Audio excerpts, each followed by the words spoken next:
की कसम उस इमाम को जरा करीब से देखिए। जिंदगी के आखिरी अय्याम आए हैं इमाम अहमद रजा के, तबीयत खराब चल रही है, परहेज का खाना खा रहे हैं। एक दिन बैठे हुए हैं और आपके साथ आपके शागिर्द बैठे हुए हैं। इतने में एक बच्चा गुजर हुआ, कहने लगा मौलाना, कहा क्या बात, कहा हमारे घर दावत खा लेंगे। अल्लाह अकबर, इतना सुना मेरे इमाम ने बच्चे की तरफ देखा, कहा बेटे क्या खिलाओगे। उसके दामन में पाक साग था चने का, कहा यही बनवा के खिलवा देंगे। अल्लाह अकबर, बच्चे से आपने देखा, कहा अपनी मर्जी से आए हो या किसी ने भेजा है। बच्चा कहने लगा माँ ने दावत के लिए भेजा है। आपने फरमाया घर में कोई बड़ा नहीं था क्या। जैसे इतना कहा बच्चे की आंख में आंसू आ गए। बच्चा कहने लगा हजरत मैं यतीम हूँ, मेरे सर पे बाप का साया नहीं है, माँ मेरे सहारे घर में रह रही है और इस उम्मीद पे माँ जिंदगी गुजार रही है कल जब बेटा जवान होगा जिंदगी का सहारा बनेगा। कब मेरे बाप का साया सर पे नहीं है। मेरे इमाम ने इतना सुना, आपने बगैर सोचे समझे कह दिया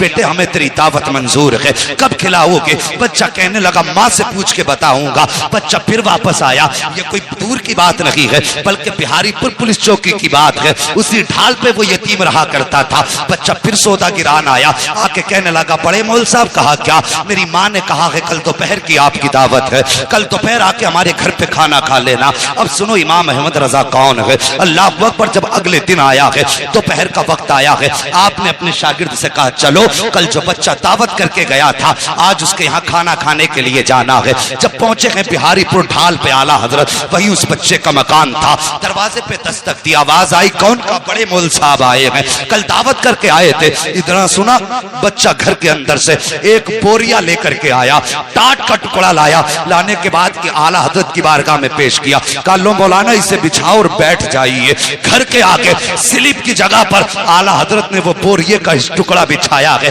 और बैठ जाते हैं। आज का पीर होता तो कहता पहले एयर कंडीशन कमरा चाहिए, एसी लगी होनी चाहिए, गद्दे ऐसे हो कि थकन उतर जाए, चार लोग पैर दबाने वाले हो, मगर सलाम मेरे इमाम तेरी मोहब्बतों के, सलाम मेरे इमाम तेरी अजमतों के। अल्लाह अकबर, बच्चे ने ला करके बोरिया बिछाया है, मेरे इमाम बैठ जाते हैं। अल्लाह अकबर, कौन बैठा है, वो बैठा है जिसके बारे में दुनिया कहा करती है डाल दी कल्ब में अजमत मुस्तफा सैयदी आला हजरत पे लाखों सलाम, वो बैठा है उस बोरिये पर। अल्लाह अकबर, जब लोग गुजर रहे हैं आला हजरत को देख के कहते हजरत आप यहाँ, मुस्कुरा के कहते थे जाओ तुम्हारी दावत नहीं हमारी दावत की गई है, तुम्हारी दावत नहीं हमारी दावत की गई है। ये कह के आप वापस कर देते आने वालों को। जब वक्त आ गया खाने का, बच्चा अंदर से चने की रोटी लाया है और बेसन की रोटी चने का साग, और लाने के बाद रख दी है आगे। जैसी आगे आई है रोटी, आपके शागिर्द जो साथ थे कहने लगे हजरत जी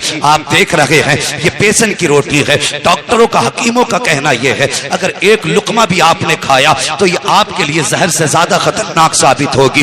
अब क्या करोगे। अल्लाह अकबर, मेरे इमाम बैठे हैं, बिस्मिल्लाह शरीफ पढ़ी है और उसके बाद आपने दुरूद पाक का विर्द किया है, और वो रोटी जो मेरे इमाम के लिए जहर थी आपने पहला लुकमा तोड़ा है और उसी रोटी को खाना शुरू किया है। तुम्हें क्या लगता है एक लुकमा खा के कहना पूरा कर दिया होगा? नहीं, आला हजरत ने खाना शुरू किया है। हर दिन आपकी रोटी, आपकी खुराक आधी रोटी हुआ करती थी, लेकिन आज आपने पूरी रोटी तनावुल फरमाई है, पूरी रोटी खाई है। आपके साथ जो शागिर्द थे कहने लगे मेरे इमाम तेरे राजों पे कुर्बान जाऊं, मगर बताइए तो सही, हकीमों ने सख्त परहेज बताया था, हजरत आपने पूरी रोटी क्यों खाई है? अगर एक लुकमा खा लेते तब भी दावत का हक अदा हो जाता, दो लुकमे खा लेते तब भी दावत का हक अदा हो जाता। मेरे इमाम ने अपने शागिर्द का चेहरा देखा, आंख में आंसू भर लाए, फरमाते हैं ठीक कहा तुमने, अगर एक लुकमा खा लेता तब भी उसकी दावत का हक अदा हो जाता, लेकिन ये बच्चा यतीम है, सर पे बाप का साया नहीं है।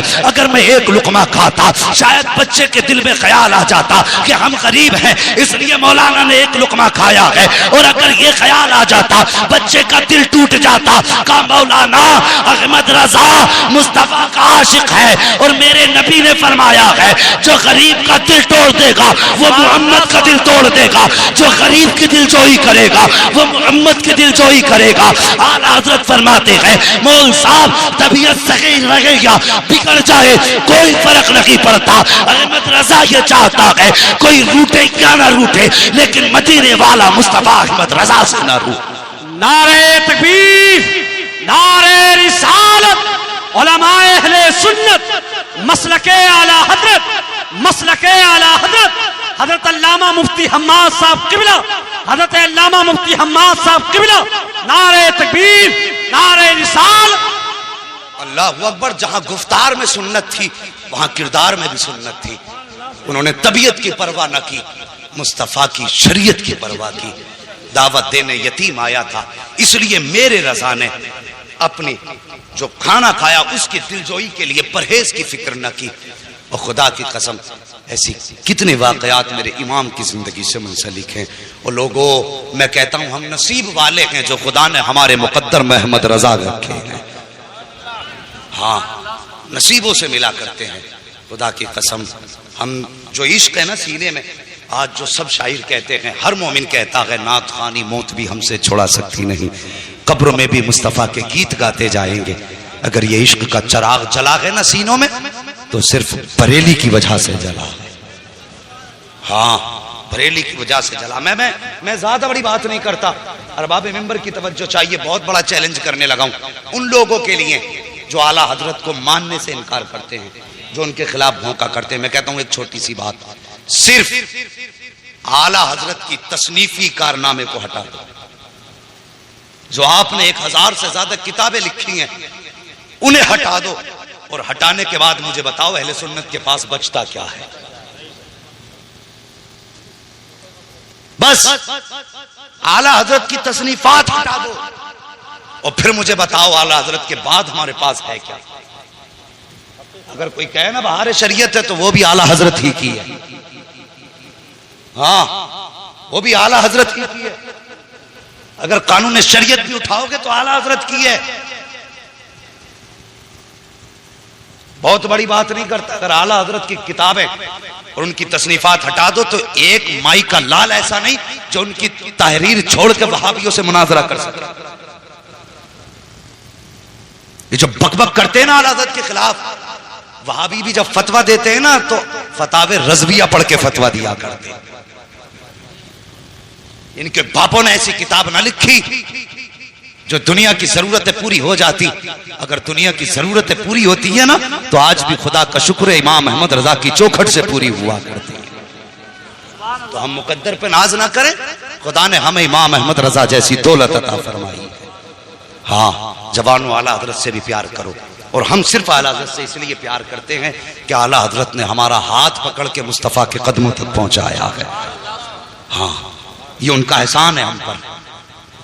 बस अल्लाह करीम मेरे बोलने में अमदन साहब लफ्ज़न जो लफ्ज़ें खताएं हुई हों, मौला करीम उन खताओं को माफ़ फरमा दे।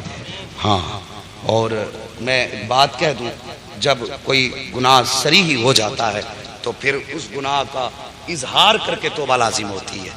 हाँ, अभी एक साहिब की ज़बान से जुमला निकल गया था कि हम अगर नेकी भी करते हैं तो अल्लाह की मर्जी से और गुनाह भी करते हैं तो अल्लाह की मर्जी से। हाँ, गुनाह भी करते हैं तो अल्लाह की मर्जी से। ये जुमला गलत है, तौबा लाजिम है। इसलिए कि अगर हम नेकियां करते हैं तो अल्लाह की तौफीक से, और गुनाह अगर करते हैं तो अपने नफ्स की वजह से। हाँ, ये हमारे शामत नफ्स होती है, ये हमें उभारता है। सिर्फ नेकियों की तौफीक अल्लाह देता है और गुनाह अपने नफ्स की वजह से करते हैं। इसलिए तौबा लाजिम थी।